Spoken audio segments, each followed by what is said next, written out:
Good evening, ladies and gentlemen. It being the allotted time, 6 p.m, I will declare this meeting open.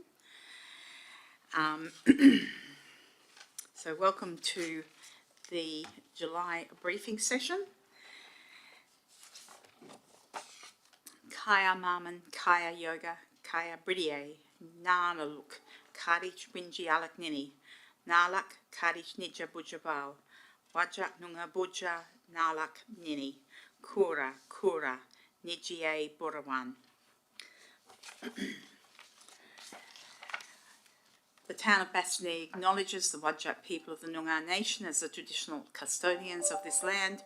We pay our respects to elders past and present and acknowledge their continuing culture and the contribution they make to the region. Now, apologies tonight and leave of absence. We've got a few. So Councillor Paul Polifka is on leave of absence until the end of this month. Councillor Jermaine Burke is an apology and Councillor Jenny Carter is an apology. Councillors, there's no other leave? No, okay. And leave of absence is next week. Okay, so councillors, are there any declarations of interest? No? Okay, announcements. Just to remind members and those in the gallery that only matters relating to the agenda can be discussed. There has been a petition regarding the proposed childcare centre which is not being received until the OCM on 30th of July. There are no statements that have been sent in by email. There are no deputations either. So we have a member in the public in the gallery. So I would ask if you would like to make a statement. Has to be on items on the agenda.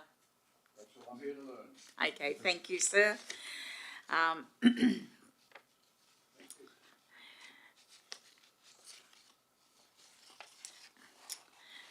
So, councillors, we will actually now move to the reports. What will happen is that the officer responsible for the reports will come to the front of the table and actually address the various items, unless of course it's the CEO who will retain his seat at the head of the table. Okay, so the first item is the Verge Collection Survey results, item 12.2. Mr. CEO, do you have any comments you'd like to make on this before we move to the appropriate officer? Thank you, Madam Mayor. I need to congratulate the Executive Manager of Sustainability for the extent of the consultation that was undertaken with this particular item. It was very well done, it was well signposted, it was up for a number of weeks, and the response rate is a direct response to how well the engagement was done. Thank you. Yes, the response rate was extraordinary, so thank you very much. I think it's probably one of the best responded surveys that we've had in the town, so thank you very much, Miss Davey. Miss Davey, would you like to speak to the item for the councillors present? Yes, thank you, Madam Mayor. I'll just run through a few, an overview. So the purpose of the report is to consider the results of the Verge Collection Survey and recommended next steps to implement the community's preferred option, which is for a pre-booked loose verge collection service. So the consultation was undertaken over a 2-month period over May and June through a survey which was available both online and as a hard copy, and there's a copy of the survey questions attached to the report. A total of 875 completed surveys were received, and the preferred option, as I mentioned, was for a loose pre-booked verge collection service, with 63% of the responses preferring that option. There's further detail in the report of other responses, and we also received quite a large number of written comments which have been reviewed by the Waste Services team. So given the community's support, it's recommended that this option is implemented or progressed to replace the skip-in service from the 1st of July 2025.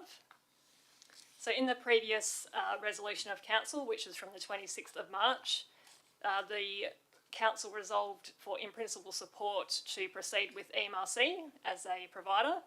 However, since that time, there's been a few changes, which means it's no longer certain that they'd be able to provide that service.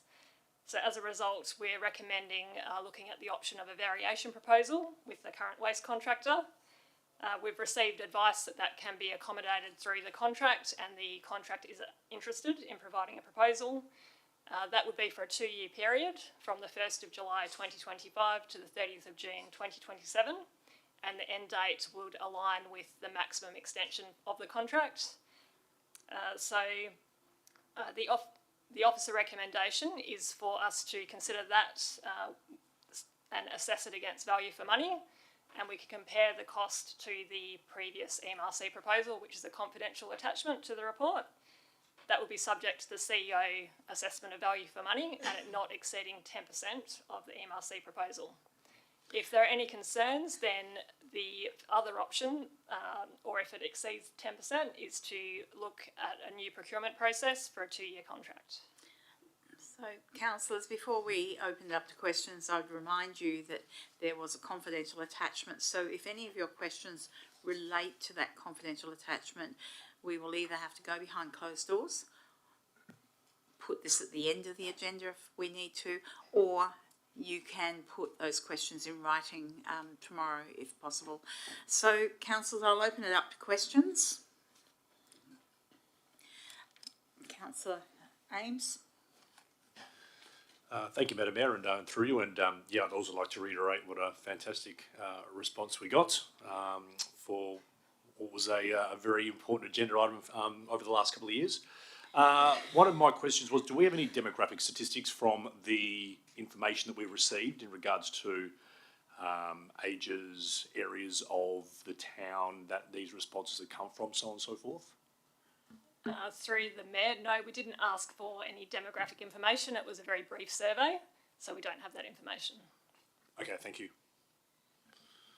Councillors, I have a question for Ms Davey.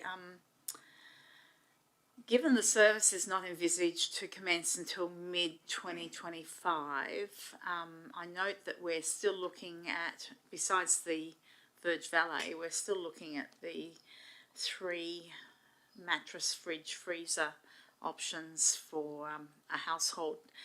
Can I ask if dropping that down to 2 per year, because there are many ratepayers who've never used that service, would that actually bring in some effective reductions in our waste charges?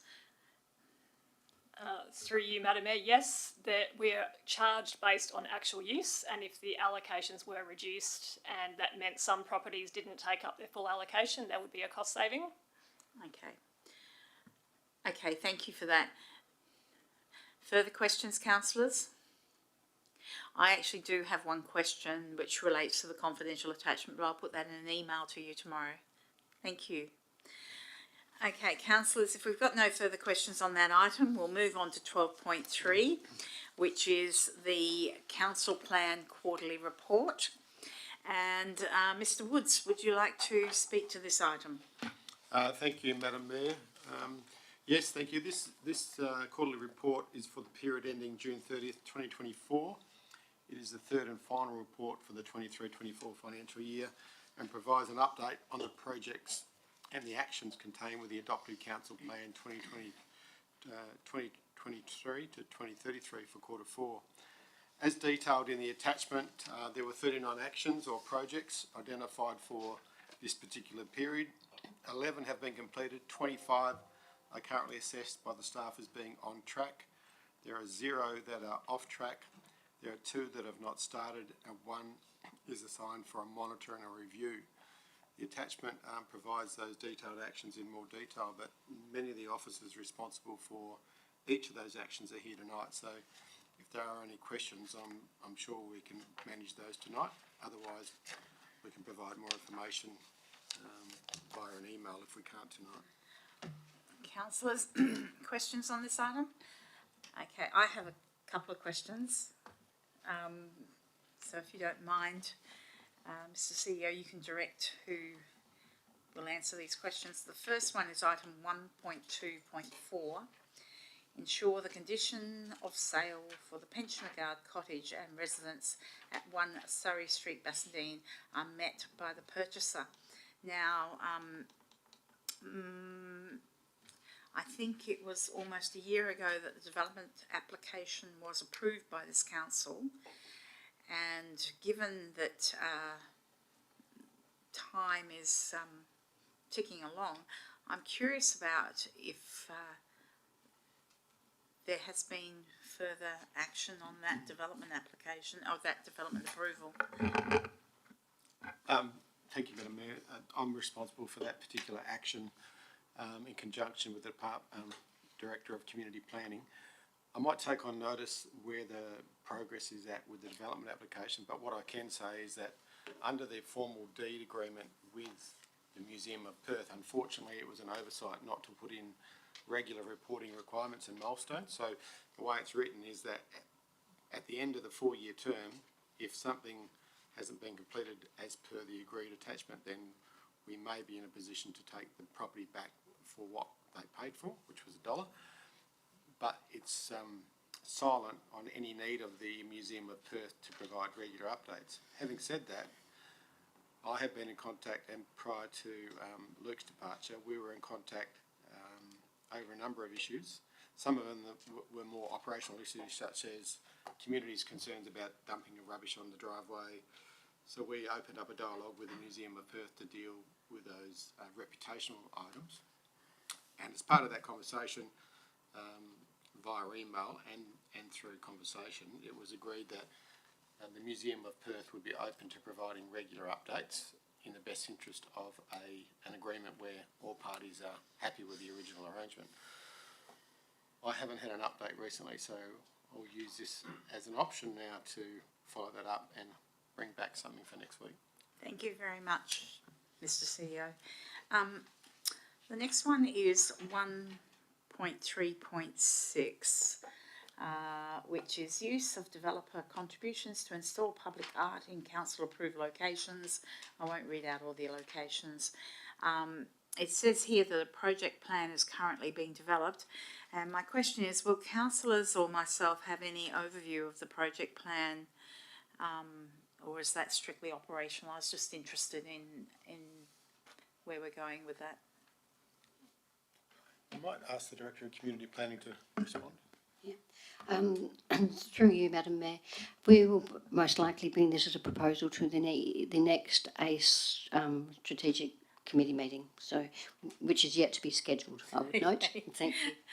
Thank you very much. It's a curiosity more than anything else, because I'm deeply interested in it. So, okay. Councillors, I've still got more if you're, okay, so item 2.2.4, which is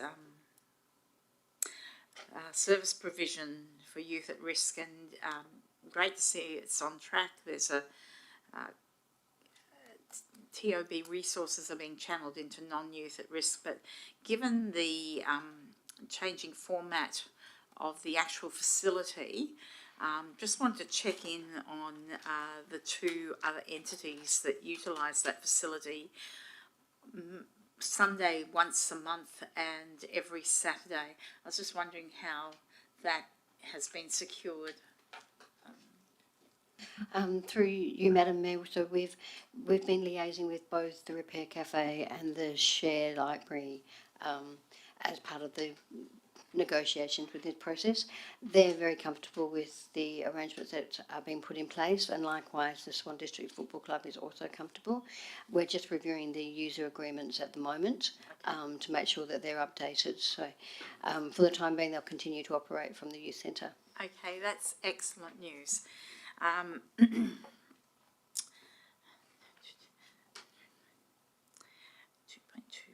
Some of these are things that I can discuss through the ACE committee.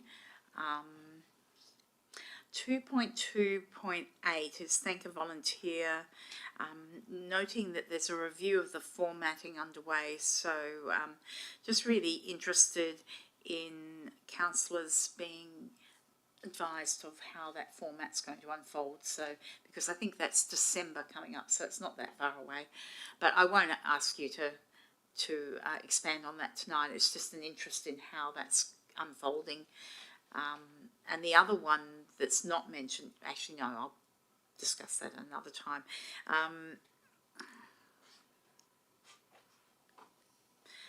2.3.4. Okay, so the Stan Moses upgrades, concept plan, consultancy to investigate and compare demolition versus refurbishment, etc. I'm assuming, Mr. CEO, that this will be something that will, as work on this planning progresses, that you will actually have discussions with councillors at a workshop or via the bulletin? Yes, that's the plan. We've actually just spoke about this today with the Director of Infrastructure. So we've secured some additional resources to help us with our project management and capital works program more generally this week. And the particular person we've engaged on a temporary contract has expertise in this space. So we'll be addressing the Stan Moses building and also the Caledonians as part of the same process to identify what is fit for purpose, what can be refurbished for the next 10 or 15 years, and then come back to council with a detailed design brief, which we will then seek endorsement to go out for a request for quote to obviously, I'm not thinking it might be architectural at this stage, we're thinking it could be a draftsperson more, say, if all we're doing is adding in new change rooms and or fixing access issues such as in Stan Moses and renovating bathrooms and the like. So instead of having a complete demolition of the existing site, we're now looking at making it fit for purpose and creating capacity for female sport with multiple change rooms. But yes, in answer to your question, it will come back to council for a workshop. Thank you. Next one is 3.1.1, review of implementation of Point Reserve foreshore plan, and Ms Davies is not here.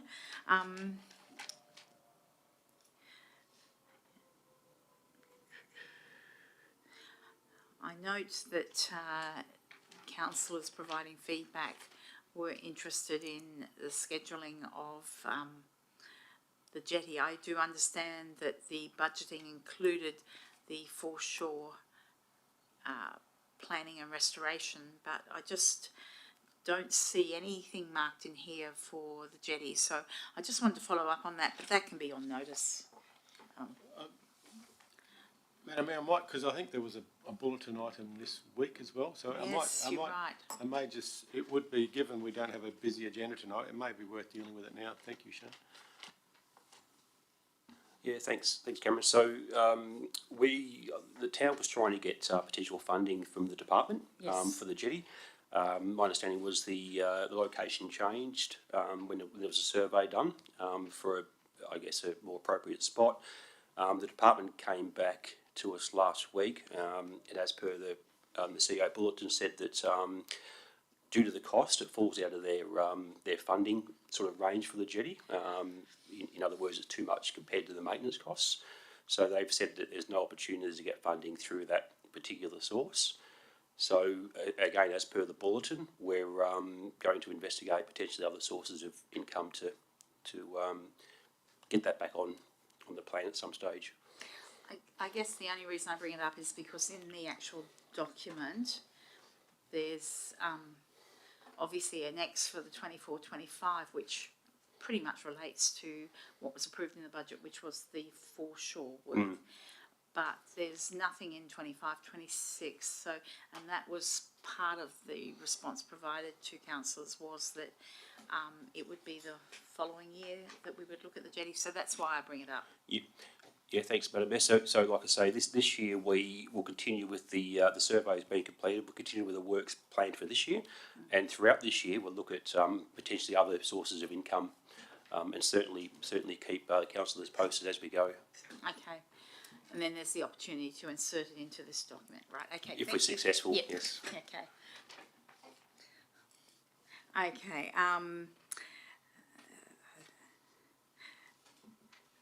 3.1.3 is the Success Hill Foreshore Stabilisation Program, which is on hold, relating to the action at 3.3.2, which is the spillway. So just asking a question about that, because in the lead up to the budget process, I did ask whether those foreshore stabilisation works could proceed, irrespective of where we were at with the spillway, and I was told yes. But this looks like that's not the case. Is that right? Yes, thanks, Madam Mayor. So we've spoken to DBCH. They, at one stage, they're looking at potentially removing the funding for the foreshore stabilisation.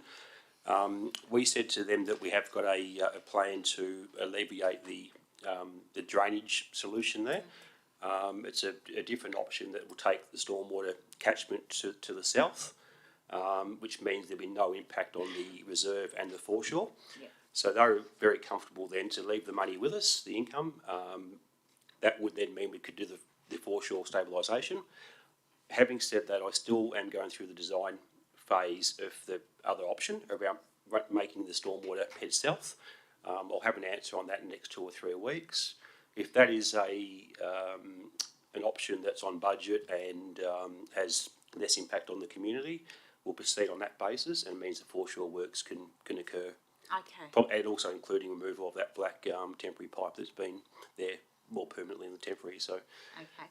No, it was just the stabilisation works, because I'd asked that question previously, so Yeah. I just wanted to know the on hold part of that Yeah. answer.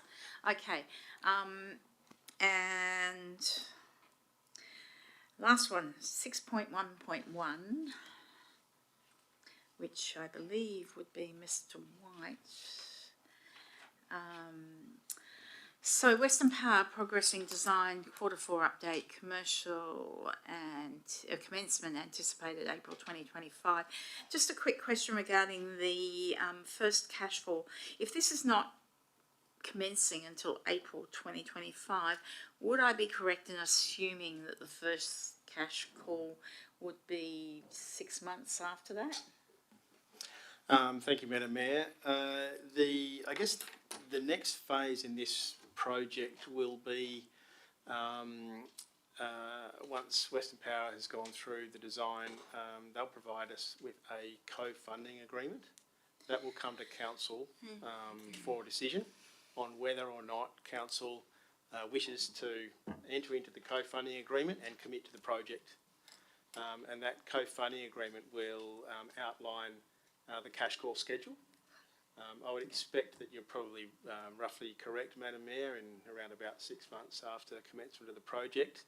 But I would be maybe the first payment, with payments winding up probably 12 months from then. Yep.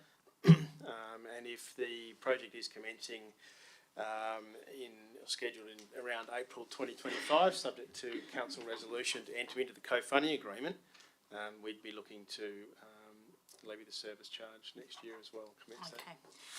Thank you very much, Mr. White. Okay. Thank you everyone for being patient with me. Are there any other further questions on that item? Okay. So with that, we will move to 12.4, which is the Eastern Metropolitan Zone of Walga CEO Deputy Voting Delegate. Manager of Governance and Strategy, Joe. Sorry, Yeah, why not? Miss Burgess. So, welcome to the hot seat. Always fun.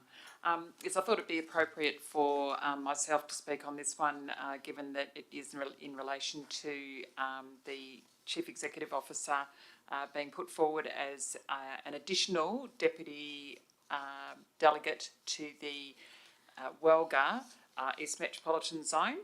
I have in the report outlined some background there just about what Welga is and how it's governed, etc., and the importance of being able to raise matters from this table right through to this for State Council consideration. And what is outlined in this particular item is that from time to time we do have 2 delegates and 2 deputy delegates being council members, and we've got those currently identified there being the Mayor, Councillor Hamilton and Councillor Wilding, with 2 deputy delegates being Councillor John and Councillor Carter.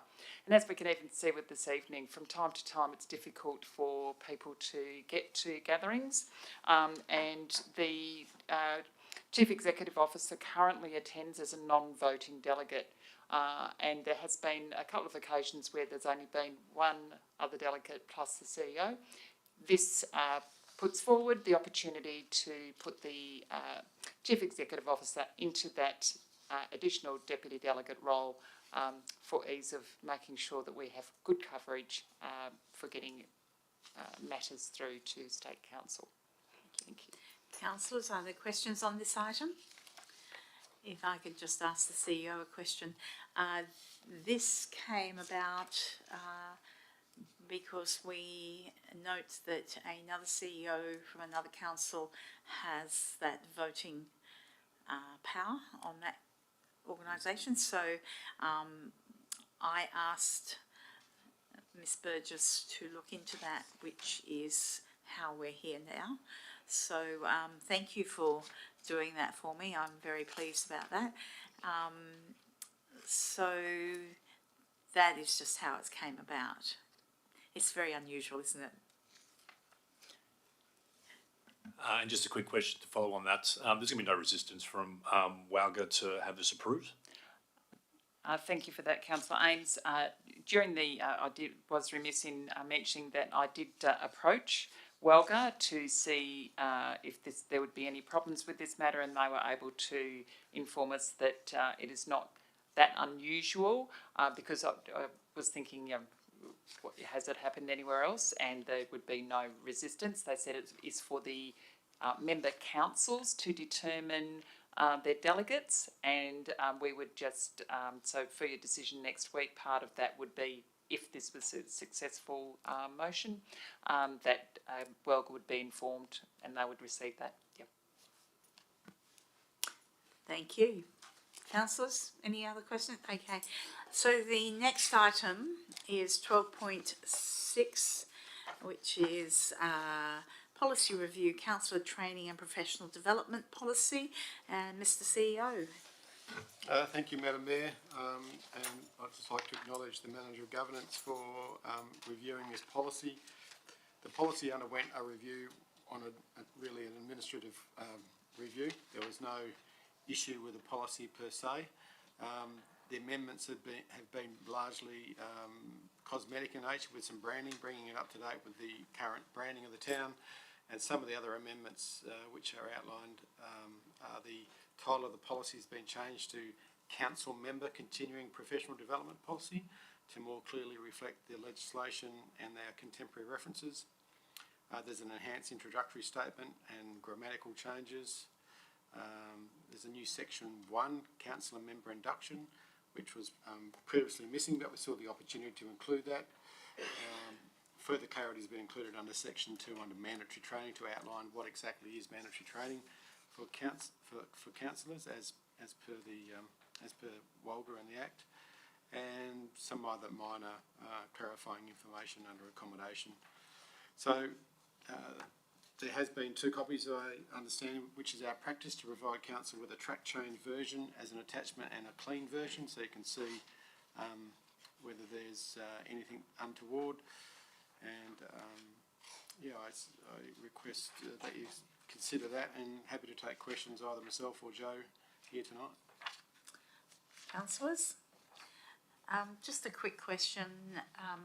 Noting that WALGA are the main training provider for local governments, my understanding is that the Essentials course is also provided by TAFE? Correct, yes. Yep. Are there any other providers who... No. No, okay.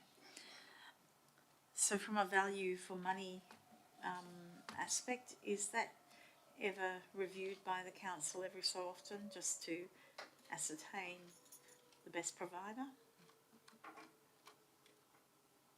Not really. would have to take that on notice, Madam Mayor. I'd have to check. It would be worthy to have that mentioned, that from time to time. I mean, just because it's our usual practice to go through WELGA does not mean that we both organisations are put forward. So it would be a worthy opportunity to do that comparison piece. We would generally have a look at it. Just at the moment, there hasn't been any recourse to do that. No. The only reason I ask is besides the compulsory training, I recall doing some training that was provided in my second year, which was provided by an independent consultant.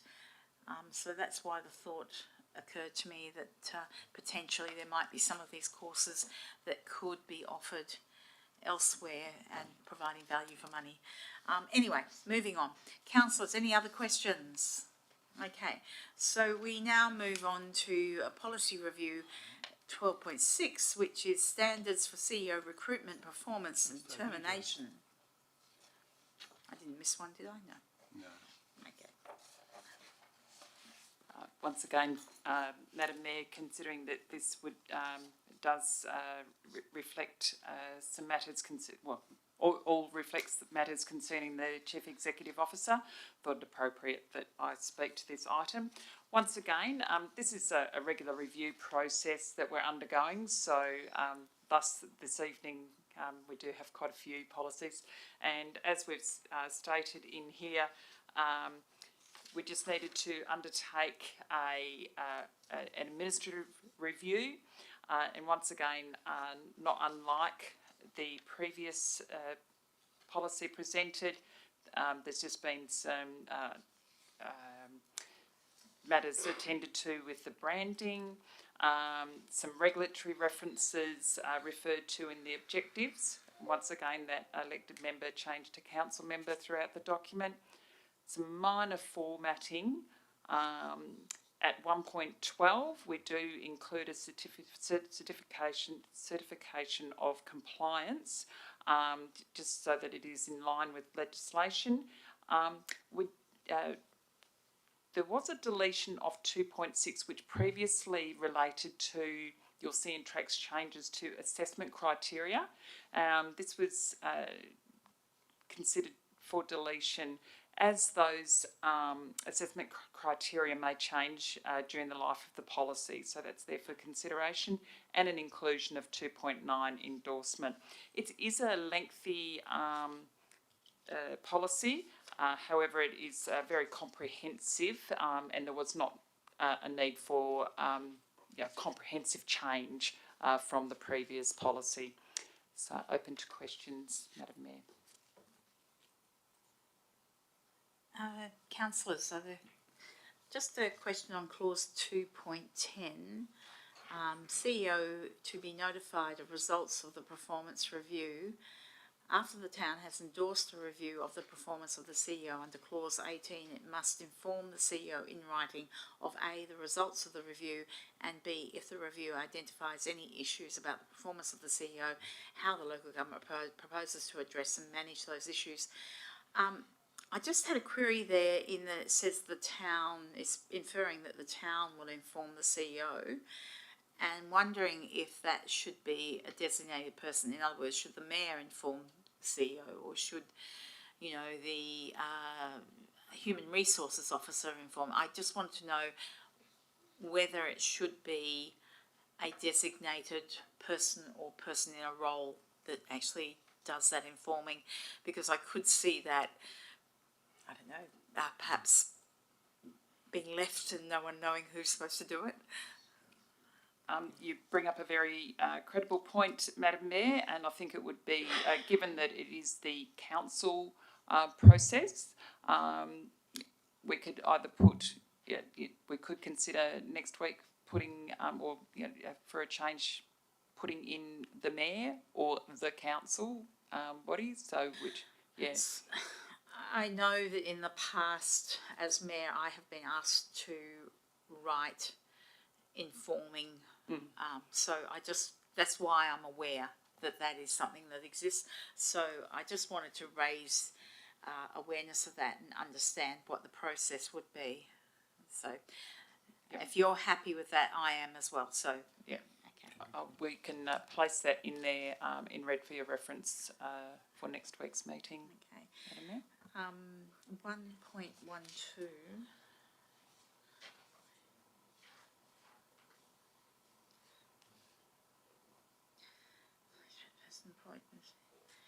Okay, 1.12, certification of compliance with adopted standards for CEO recruitment. It says as soon as practicable, after the person is employed in the position of CEO, the town must by absolute majority resolution certify that the person was employed in accordance with the town's adopted standards in relation to recruitment CEO.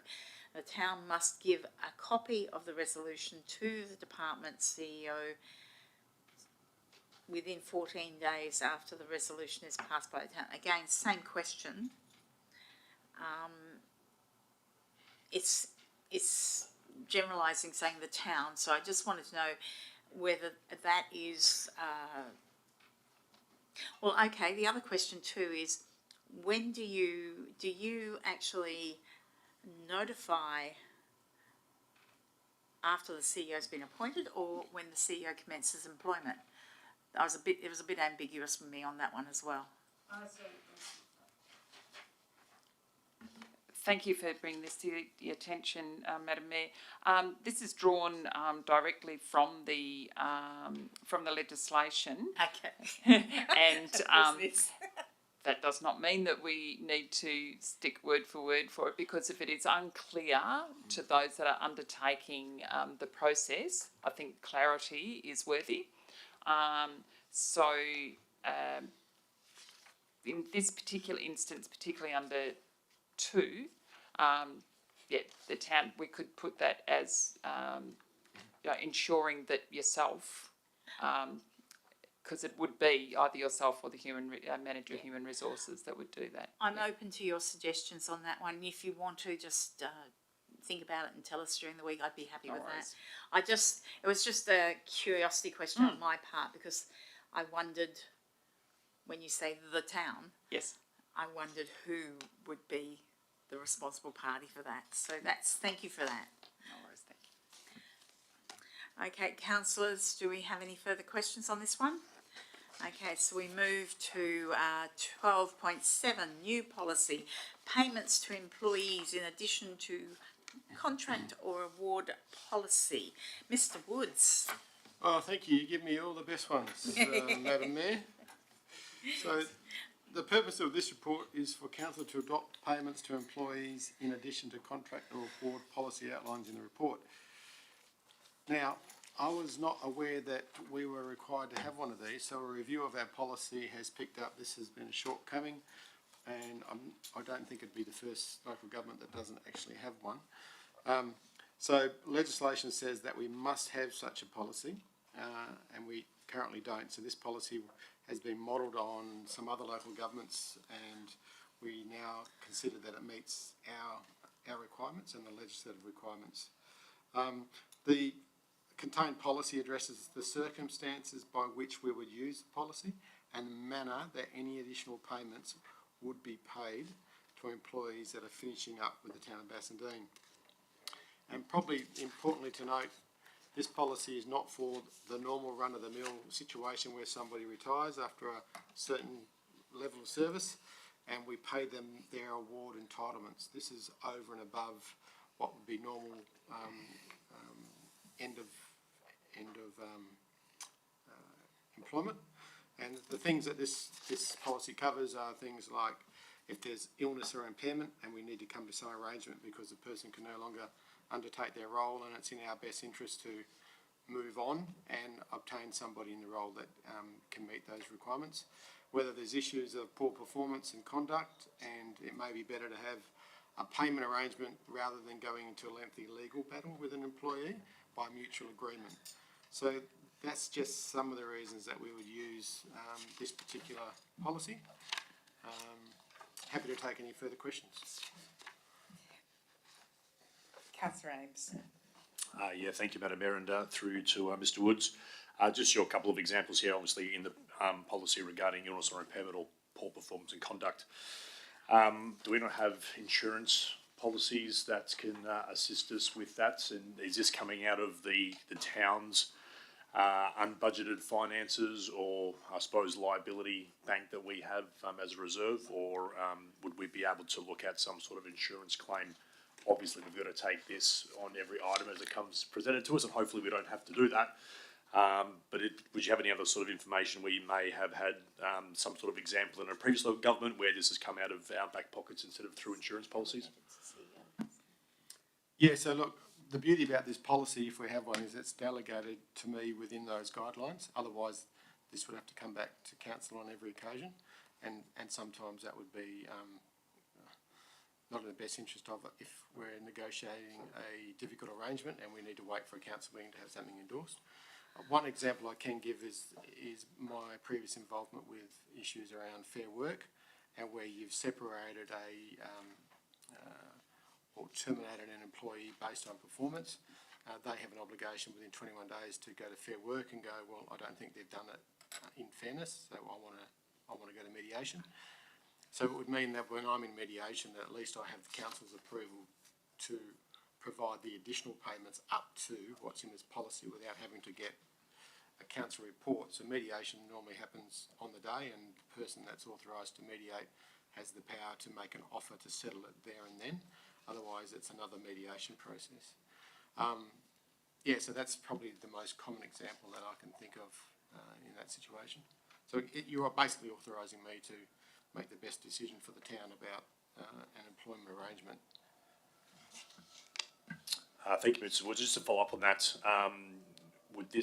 what area does this come under the the delegations for you that we've provided from council, and does this have to be brought back to delegations? Is this for us to approve, or is this already inserted into a delegation that we already have improved or have already approved for you to undertake? I might ask the manager of governance to provide some clarity.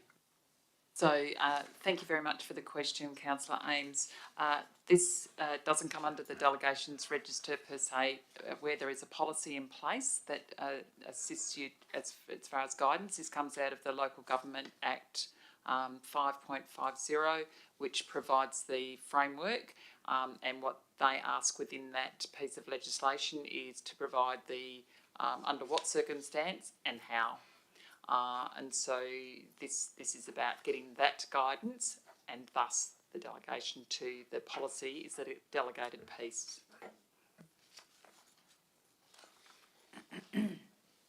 Further questions, Councillor Ames? Otherwise, I've got one. Over to you, Madam Mayor. Okay. I do recall reading somewhere in the policy that council would be notified of these payments, but I can't recall if it was via the bulletin. I think that would be methodology. Could be via confidential. These matters would be confidential, particularly when there's a deed signed. So it could be via the confidential memo to councillors directly emailed, because then it's not on the portal. Yeah. Okay, and cheeky question. What happens when the CEO's done 10 years? We're looking at a... I'm glad you asked that question, Madam Mayor. I'll be past by the retirement age by then, but I'm probably still going to be in good health. However, I think the regulations now do state that at the 10-year mark, council can explore their options to, in fact, under the regulations now, you can no longer be a CEO for longer than 10 years without going through a competitive process. As I said, Mr. As good CEO, as I would be. as I said, Mr. CEO, it was a cheeky question. So, If I may, Madam Mayor, please see previous policy. So it's in the terms, those matters are contained under there. That's probably where you found that you may have read it. okay. So, councillors, if there's no further questions, we will go to 12.8, revoke policy, council delegates policy. Mr. CEO, you're popular tonight. Yes, and I'm trying to make these items as exciting as I can. This one here is really a clean-up. It's another reason we do policy revision is to look and see if the policies are actually required at all. This is one policy that we think is no longer required. It basically says how we nominate people to EMRC or the Wagga Zone, but both of those organisations, EMRC and the Wagga Zone, have their own instruments of appointment that we respond to. So it seems as if we've got a double up here. So my suggestion is that we would revoke this policy and have one less in our suite. Thank you, Mr. CEO. Questions, councillors? No? Okay. So we move on to 12.9, accounts paid. Now, generally, councillors, if you have any queries on any of the accounts, you put it in writing for Mr. White so that he can actually, because he doesn't have all of that information at his fingertips tonight. So if you do have any questions on this one, please put it in writing to Mr. White as soon as possible. Okay. The next one is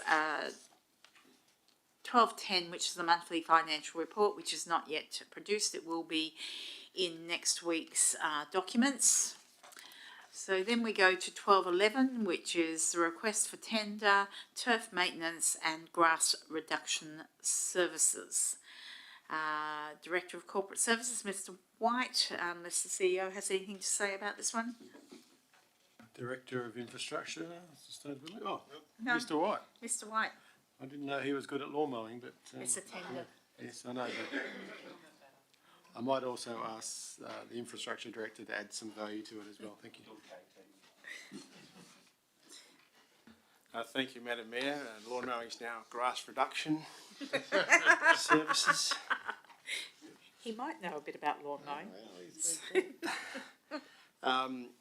Okay, the report comes, I guess as all sort of tenders do, comes from corporate services because corporate services are responsible for the tender process itself. But of course, that is reliant heavily on the business units and the subject matter experts in terms of working out what the requirement is for the town and specifications and so on. So it is a combined effort. So I can talk about process and Shane can talk about turf maintenance and grass reduction services and what that contract actually means for the town. Prior to this is a recurring contract, so we've got one in place at the moment. It's coming up for expiry. It's above the tender threshold, so we conducted a public tender process. Along the lines of, well, in accordance with our normal tender processes, it was a stock standard tender. We had a good response to the tender, and there's an evaluation report attached, which is a confidential attachment, which goes through the qualitative and price rankings of the various tenderers and makes a recommendation to council to appoint a tenderer to continue these services for the town. So, councillors, there was a confidential report attached to this. If any of your questions relate to the confidential report, we will have to go behind closed doors. But if you have general questions for Mr. White, please let me know.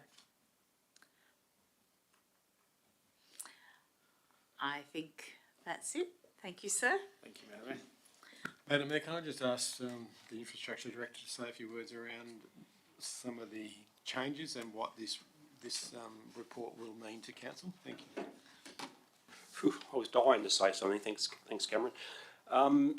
So, in fact, when I first saw the title of this tender, it did surprise me with grass reduction services. So I did ask a question around why that sounds so technical. So turf maintenance. So this contract is not just mowing. It's things like verdi mowing as well. It's top dressing. It's sweeping, things like that. So I guess the mowing part of it is the major component. Mowing has become grass reduction services as a result, I guess, but it encompasses more than just mowing, although mowing is the main part. So the previous, or the current contract that expires in August has been in place about 4 years. As we know, it's been based on a set programming. So in terms of level of service, it's, I think the town has about 30 parks, 2 or 3 tiers of parks. I think we call them tiers here, other councils call them star ratings or categories. And they've been quite rigid. And in fact, the way the contract was written was that the contractor had to do it based on the program, and it didn't really allow much for flexibility. So if we decided that a particular public open space area should be mowed, say, every 4 weeks rather than every 2 weeks, it become quite problematic based on the contract wording that we had in place. So this particular contract with the specification has been written with the schedule rates as a way of making it more flexible. So we've asked for a rate per hectare and a rate per hour as compared to a rate for an oval or a reserve. Now that then gives us an opportunity as we review our service levels to make changes, and the contractor, when they are awarded the contract, need to be aware, and they are aware of the flexibility that's in place then. So we are currently going through that process of reviewing the service levels around maintenance, and not just parks, but also things like road sweeping and things like that. By probably about mid-September, we'll have that work done. And I think you'll see some differences, and it gives us a chance as part of this tender to roll those differences out.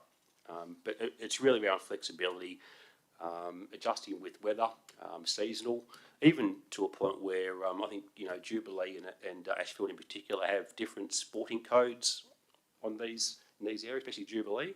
At the moment, we are mowing those ovals all at the same time, whereas we might say, well, we might do the footy oval more often than the cricket oval, the soccer oval, things like that. So having the schedule rates the way they are in the contract means we can actually do that rather than being locked into set programs that we have been.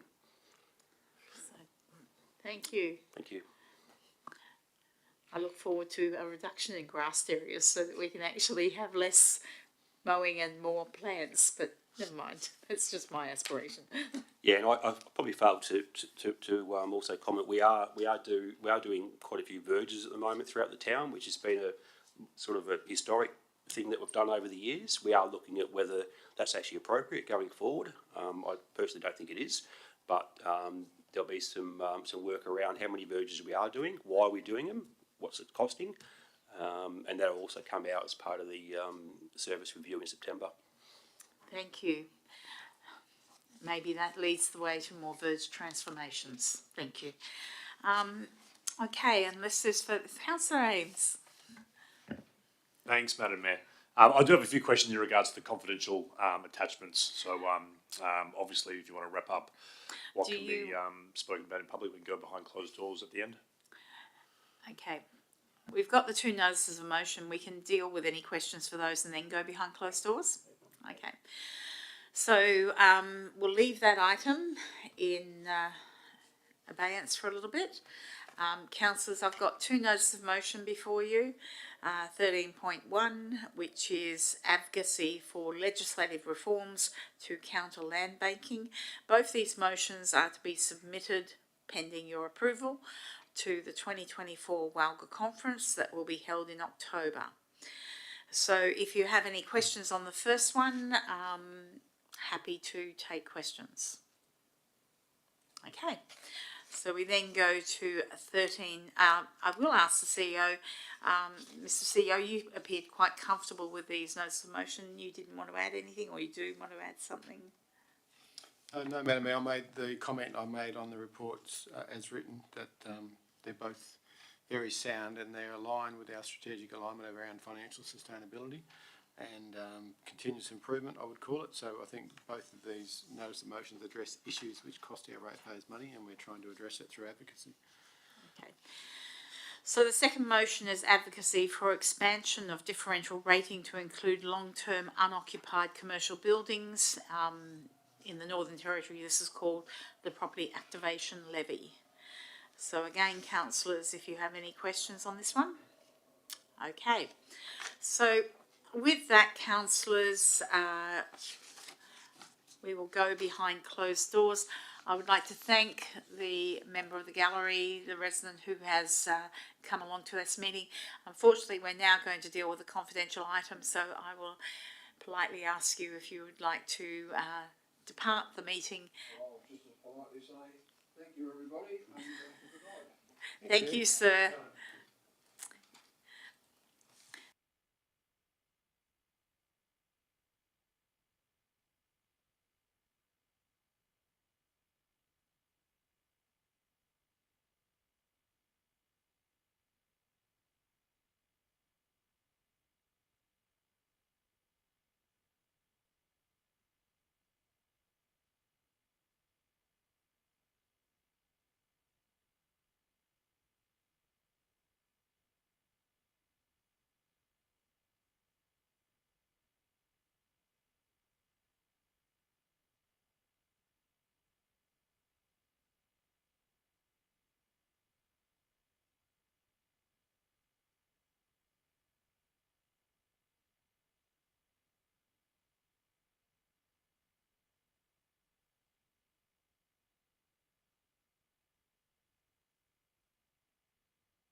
Okay, so there is